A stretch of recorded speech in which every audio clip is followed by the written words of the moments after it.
Hey everyone, thanks for watching. Today I'll demonstrate how to paint a dire troll Blitzer using a grayscale color palette. This may need a bit of explanation. Fans of Warmachine and Hordes probably know that Privateer Press recently unveiled new sculpts for the Mauler and Blitzer. The old sculpts, which are two of the models that really got me into Hordes in the first place, are now called the Classic Mauler and the Classic Blitzer, which basically means they're being retired. I'm not a huge fan of the new sculpts, so I decided to honor the classic models by painting them like creatures from classic science fiction films. I'm a diehard fan of movies like Creature from the Black Lagoon, The Mole People, Tarantula, Deadly Menace, so I have a real fondness for black and white. I already painted a Mauler in this scheme, so I'm really excited to start a small grayscale battle group. By the way, I thought I'd set the mood by playing songs from classic sci-fi soundtracks. I'll put the film titles in the lower right-hand corner in case you're interested. Enjoy! I primed the model with Vallejo Polyurethane Black Primer, then base coat with Vallejo Model Air Black.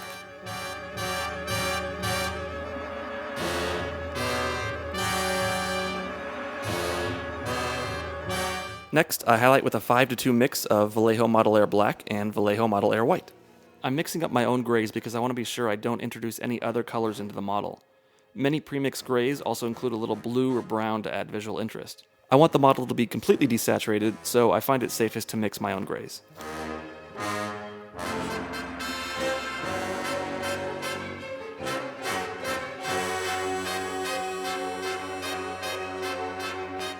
Now I highlight with a 1:1 mix of black and white.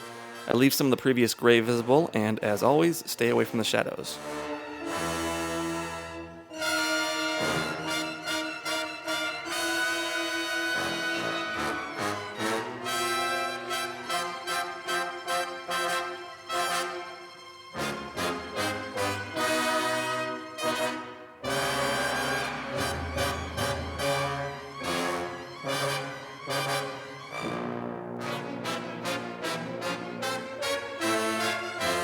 The next highlight is a 5:2 mix of white to black.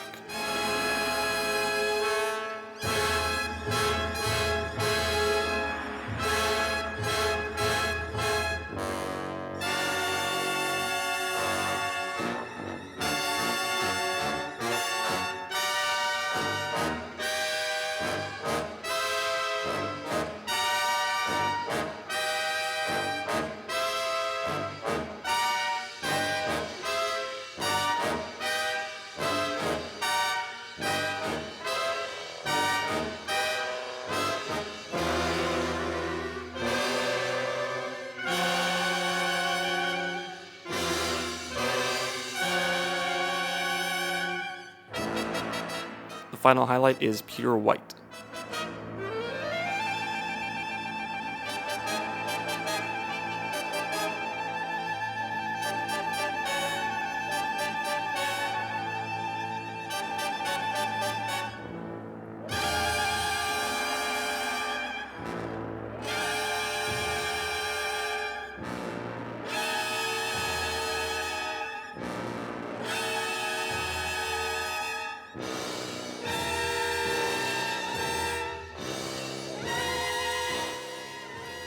I tie together the transitions with a thin glaze using a 1:1 mix of black and white.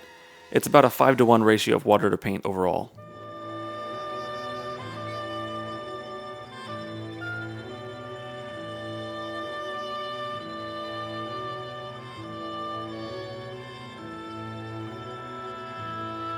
I use VMA black and another 5:1 ratio of water to paint to add depth back into the darker shadows.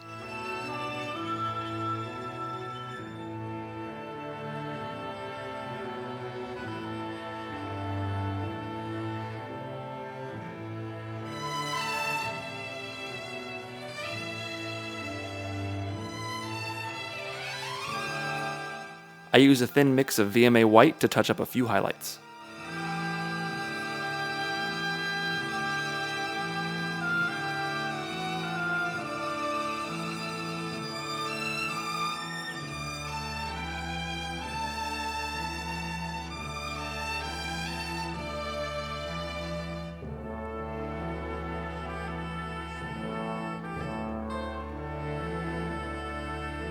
I use Vallejo Weathering Pigment Natural Iron Oxide. This smooths out the transition and provides more shade to the recesses.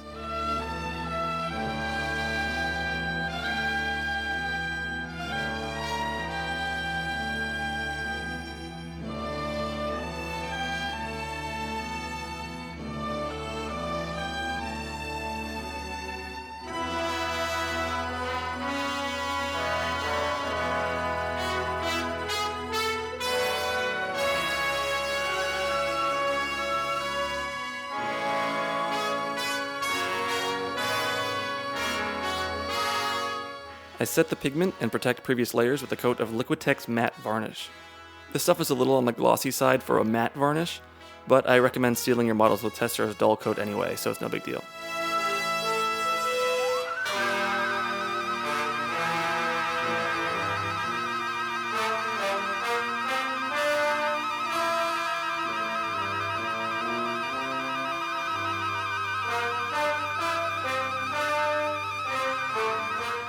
The next several steps are time consuming, so you're only going to see a fraction of the work.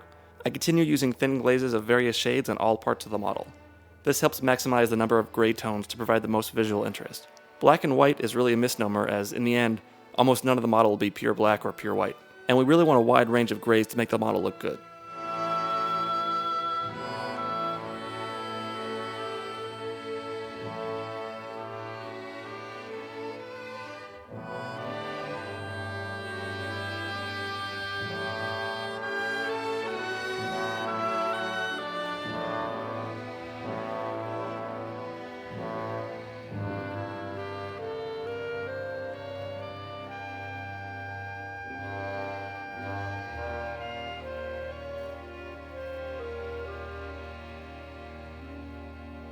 I base coat metallic surfaces with Vallejo Model Air Metallic Black. Some of these areas can be painted with an airbrush provided I'm careful.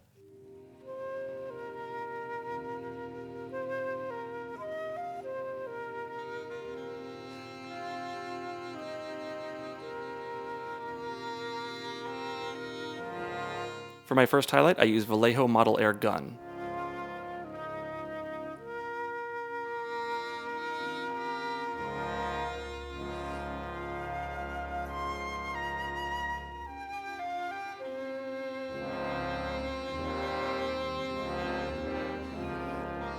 Next up is Vallejo Model Air Silver. I use scrap paper to protect the model from overspray.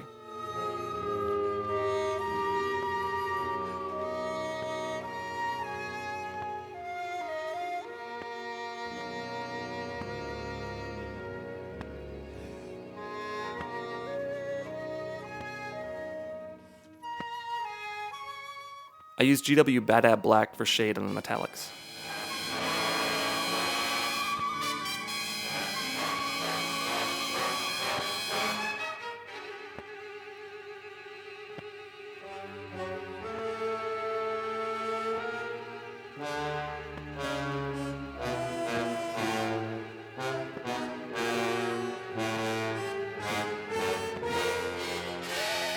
I touch up the metallic highlights with silver, and I base coat with silver areas I couldn't reach with an airbrush.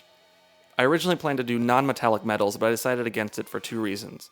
One, I was afraid non-metallic metals would just get lost in the grayscale. And two, some tournaments require models to have a minimum of 3 different colors to be tournament legal. Without metallics, the model technically only uses black and white paints.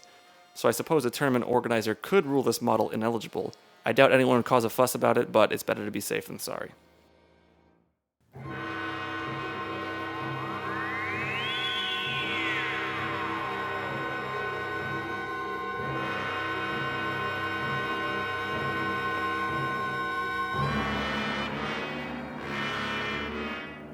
I'm using Badab Black for shade again.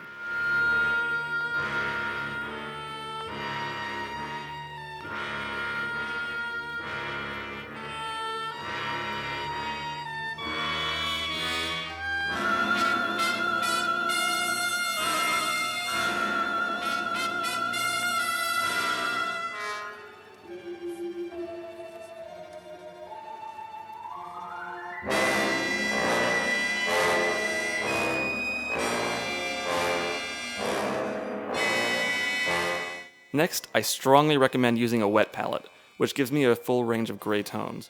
I don't have an actual wet palette, but I made a small one out of a Privateer Press blister pack.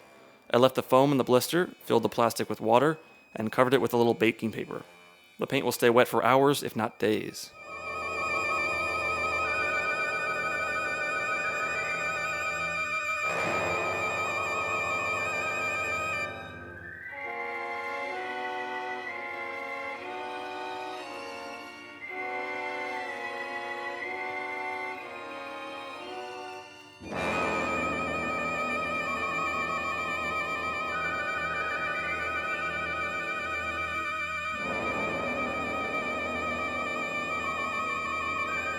From here, I just go back and forth from various shades of gray.